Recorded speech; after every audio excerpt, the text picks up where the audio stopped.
In the winter of 1999, the small, close-knit community of Baltimore was rocked by a shocking and tragic event: the disappearance and murder of 18-year-old Hae Min Lee, a vibrant high school senior with a promising future. What began as a missing persons case soon escalated into a murder investigation that would go on to captivate the world for decades. It all started on January 13, 1999, when Hae Min Lee, a senior at Woodlawn High School, disappeared after school. She was supposed to pick up her cousin and then head to her shift at a local lens crafter store, where she worked part-time. But Hae never arrived at either destination, leaving her family and friends worried. After hours of silence, Hae's family reported her missing. Hae was no ordinary teenager. She had emigrated from South Korea as a child, thrived in school, and was involved in extracurriculars, like managing the boys' wrestling team. She was a beloved daughter, sister, and friend, with dreams of going to college and becoming an optician. But her promising life was cut short in a way no one could have imagined. Nearly a month later, on February 9, 1999, a man named Alonzo Sellers, who worked as a maintenance worker, stumbled upon Hae's partially buried body in Baltimore's infamous Leakin Park. Her body was found in a shallow grave, and the cause of death was determined to be manual strangulation. The community was devastated, but the discovery raised a haunting question: who could have committed such a heinous crime? As investigators began piecing together the last moments of Hae's life, they focused on her personal relationships. One of the first people they looked at was her ex-boyfriend, Adnan Syed. Like Hae, Adnan was a senior at Woodlawn High School. The two had dated for nearly a year before breaking up in December 1998. By all accounts, it was a typical high school relationship, intense and passionate but ultimately fragile. After the breakup, Hae had started seeing someone new, a coworker named Don. Adnan, meanwhile, seemed to move on as well, but investigators theorized that he may have harbored unresolved feelings of anger or jealousy toward Hae. Police soon received an anonymous tip pointing the finger at Adnan. This tip, along with cell phone records that appeared to place Adnan near Leakin Park on the day Hae went missing, led detectives to view him as a prime suspect. But was this enough to build a case? The investigation took a dramatic turn when police brought in a young man named Jay Wilds. Jay wasn't a close friend of Adnan's but more of a casual acquaintance. Despite this, Jay would become the prosecution's star witness, providing a story that would place Adnan directly at the scene of the crime. According to Jay, on the day of Hae's disappearance, Adnan showed him Hae's body in the trunk of her own car. Jay claimed that Adnan had confided in him about plans to kill Hae because she had broken his heart. Jay also testified that he had helped Adnan bury Hae's body in Leakin Park later that evening. Jay's testimony was chilling, but it was also inconsistent. Over the course of multiple interviews with police, Jay changed key details about the timeline of events. Nevertheless, prosecutors believed they had enough to charge Adnan.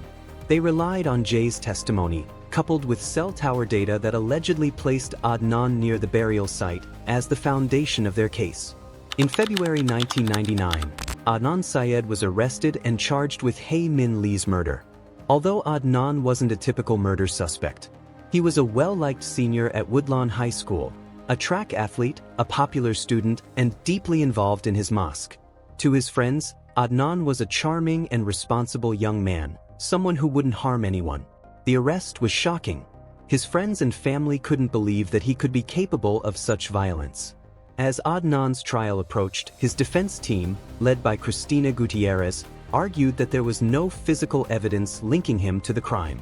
No fingerprints, no DNA, and no eyewitnesses placed Adnan at the scene of the murder. But the prosecution pushed forward with their narrative that this was a crime of passion. Adnan, consumed with jealousy and unable to accept the breakup, had taken Hae's life. The prosecution leaned heavily on Jay Wilds' testimony and the cell phone records, which they claimed corroborated his story. They argued that the cell tower data proved Adnan was near Leakin Park around the time Hae's body was buried. Throughout the trial, Adnan maintained his innocence, insisting that he had nothing to do with Hae's death. He even claimed to have an alibi, a classmate named Asia McLean, who said she had seen Adnan at the library during the time of the murder. However, this crucial piece of evidence was never introduced at trial. In February 2000, after weeks of testimony, the jury found Adnan Syed guilty of first-degree murder, kidnapping, false imprisonment, and robbery. He was sentenced to life in prison plus 30 years. Adnan's conviction did not mark the end of the story.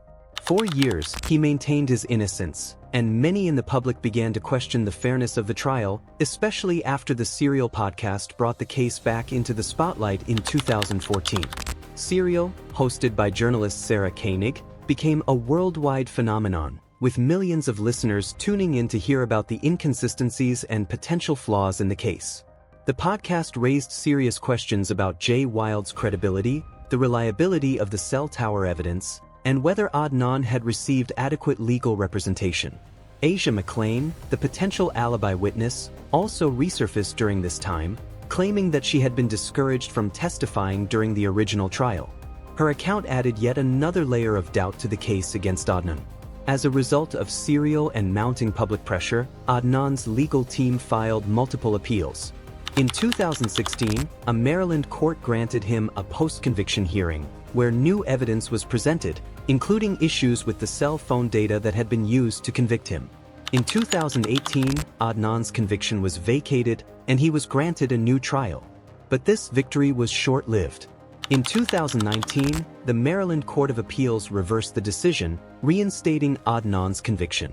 He remained in prison, though the fight for his release continued. In 2022, HBO released a 4-part documentary series titled The Case Against Adnan Syed, which presented new information and examined both sides of the story. The documentary reignited debates around whether Adnan was wrongfully convicted or if justice had been served.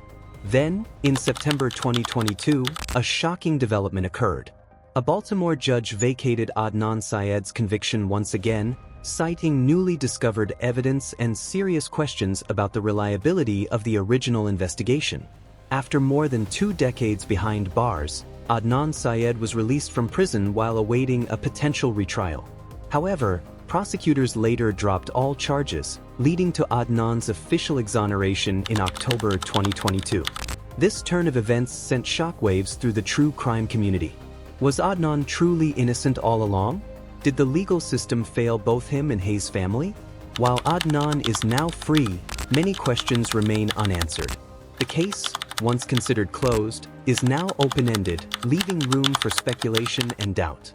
Hae Min Lee's family, still mourning the loss of their daughter, expressed deep disappointment at the exoneration, feeling that justice for Hae was never fully achieved. To them, the wound remains fresh, the pain still raw. With Adnan Syed's exoneration, a chilling uncertainty lingers. If Adnan didn't kill Hae, then who did? This case remains an enigma, a puzzle with missing pieces that may never come together. But one heartbreaking truth stands above all. Hae Min Lee was a vibrant young woman whose life was stolen far too soon, leaving an irreplaceable void in the hearts of those who loved her.